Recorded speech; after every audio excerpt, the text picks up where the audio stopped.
Voilà, aujourd'hui, vous avez décidé de rencontrer votre population. Vous avez tenu des discours et des promesses. Pour communiquer l'initiative.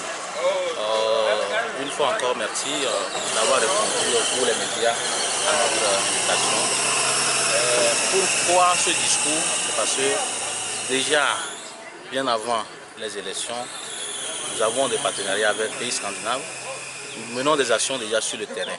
Donc, c'est par cette confiance que nous permettons au peuple qu'avec le concours ou l'aide de cette association, nous continuons par poser des actions sur le terrain. Pourquoi vous avez décidé de rencontrer aujourd'hui la population de Blamakonde? Qu'est-ce qui vous a motivé? Et ils m'ont porté haut au moment des élections législatives. Ils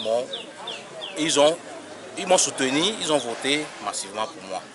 Donc c'est le lieu de les remercier et de leur dire merci pour tout ce qu'ils ont fait pour moi.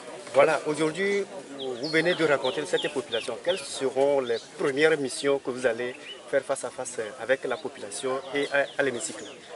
Déjà, bien avant de rencontrer la population, j'ai fait venir par le biais d'un ami et en collaboration de la commune Bamono 2, nous avons pris l'initiative de rencontrer le directeur de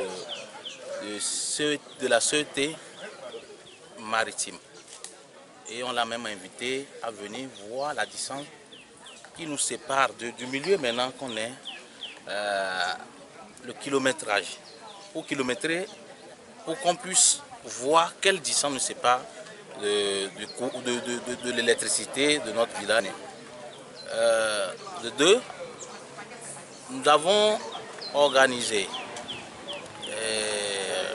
comment dire, une rencontre avec le directeur de CEB pour voir dans quelle mesure il faut amener l'eau vers la population aussi. Donc c'est les deux missions, nous avons déjà commencé et nous continuons à faire le suivi pour pouvoir voir dans quelle mesure il faut amener l'eau et l'électricité dans notre commune, précisément à Blamakonde ici. On constate que les céréales sont distribuées aux bonnes dames du village là-bas. C'est votre initiative? Oui, c'est mon initiative parce que les temps sont durs actuellement.